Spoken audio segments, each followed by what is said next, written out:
All right, guys. This is the last week of distance learning. I know we're all very excited for that. We're going to wrap it up with some domestic policy, some fiscal policy, since that was another one of the more popular topics when I surveyed everybody on what they were looking at. So let's get right into this. So first off, you're looking at poverty in America. Who is poor in America? All right.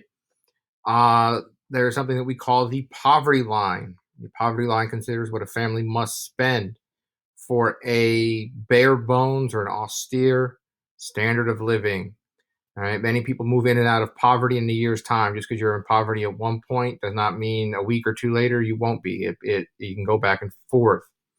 Okay. Most of the poorest states in the country in this top graph up here are located in the southeast and the southwest of the country. Okay. The federal poverty levels you're looking at for a one person, this is in 2018. So for one person, right? If you are under, it's roughly about anywhere from like 16 to $18,000 that you bring in a year. Okay, that is about the poverty line. All right. There's also what we call the feminization of poverty, where there are high rates of poverty among unmarried women. Unmarried single white women make up the largest group of people that are on social services like welfare, food stamps, things like that.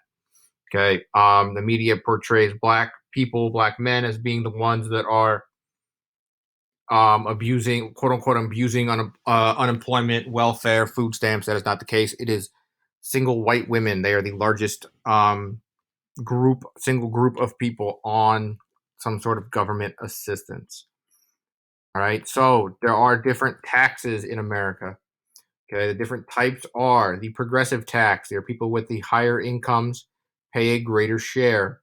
Proportional taxes. All people pay the same share of their income. A regressive tax, where the burden falls relatively more heavily on low income groups.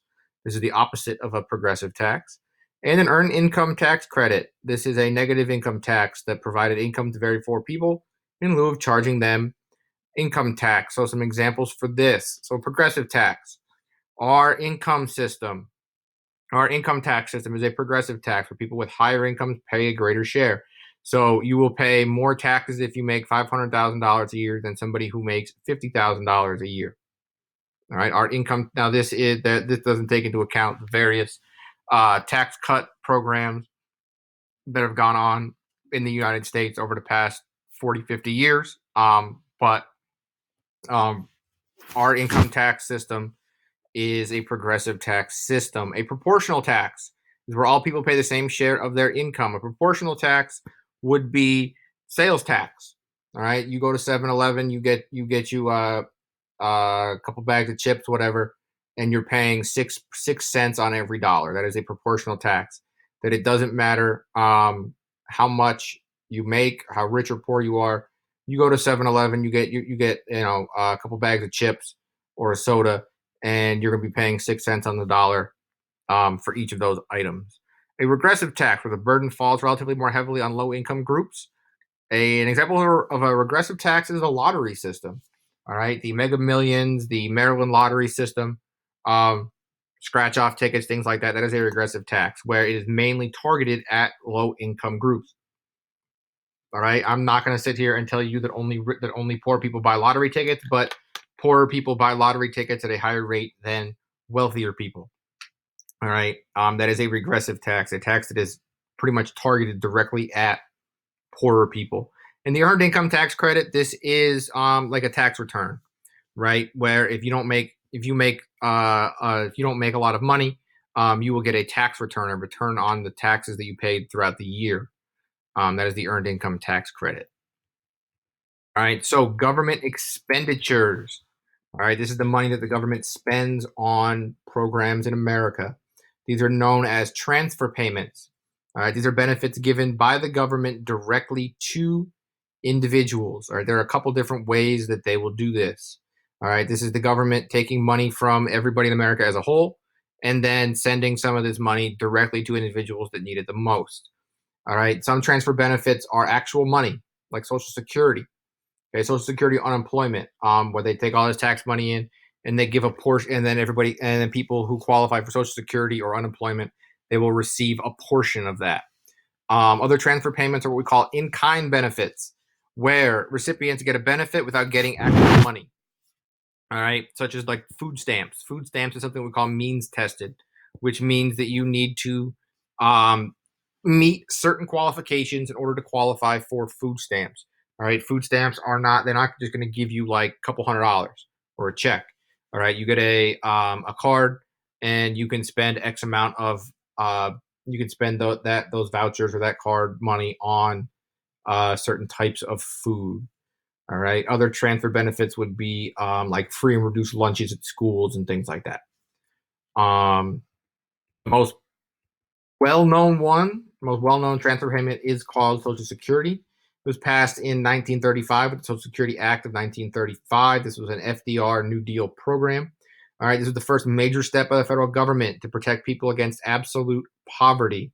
All right, before 1935, if you were poor in America, well, good luck. All right, you had to rely on churches, local YMCA, something like that to kind of help you out. During the Great Depression, the numbers of poor and unemployed people and homeless people just skyrocketed. And one of the ways that FDR thought to kind of protect people from absolute poverty was the Social Security Act. All right, it set up a Social Security program, an AFDC, which is a National Assistance Program for Poor Children, that has been renamed since then. All right, where they were giving actual cash payments to the people that qualified for Social Security, mainly disabled people,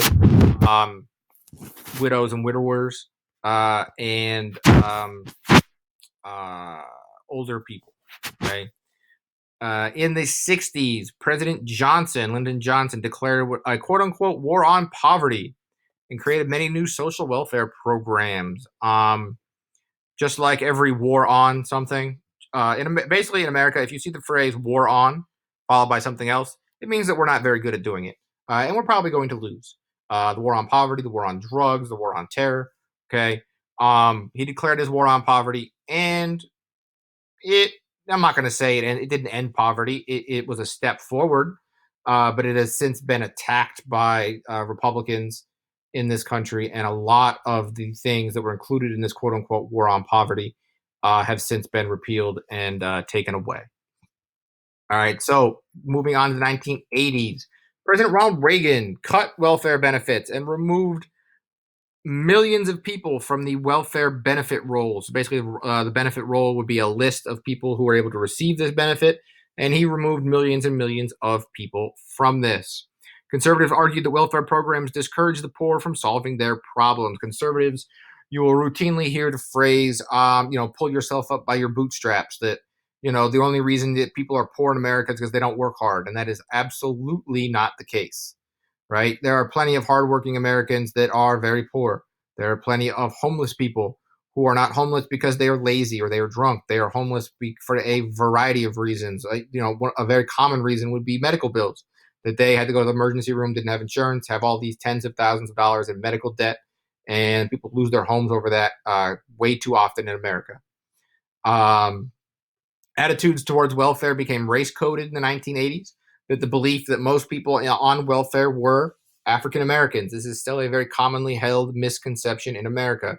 That anytime the news runs a story on welfare programs or unemployment, boom, there's pictures of Black people, there's videos of Black people, and that is something that is constantly brought up in America, where the Republicans tied welfare to African Americans, and it was an effective way to get poor white people to vote to end these programs, to actually end money. Many of these poor white people are on welfare, and they will vote for Republicans who promise to end these welfare programs because they believe it's tied to African Americans.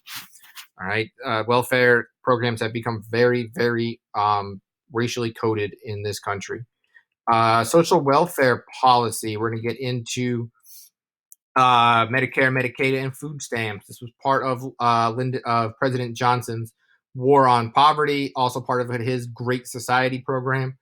This is very similar to the New Deal, where he dubbed it his Great Society program, where you're trying to make a better, a better America for all people, and gave it a catchy name and put a whole bunch of stuff in there. Medicare helps with medical costs for seniors over the age of 65. Medicaid is medical coverage for the poorest Americans and children. And food stamps are simply vouchers for food. Medicare has several different parts to it.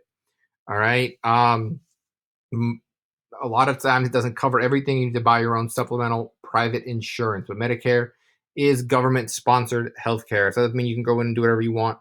It is very, very restrictive, and you can only go to certain doctors for certain things and other things like that. The welfare reforms of 1996. This is under Bill Clinton. All right, the Personal Responsibility and Work Opportunity Act, where each state received a fixed amount of money to run its own welfare programs. So essentially, instead of the federal government saying that we're going to take over this, essentially what they said was the states opted into this, and if the state opted into this and said, yes, we want this program, you would get money tied to it, and the states would then dole out the money. All right, people on welfare would have to find work within 2 years. There was a lifetime limit of 5 years placed on welfare. And the AFDC was changed to Temporary Assistance for Needy Families, TANF. TANF still exists. All right, this is part of the food stamp program. All right, the welfare rolls declined, even though income on TANF recipients is still low. Okay, again, that means there's less people on welfare, the welfare rolls, even through 96.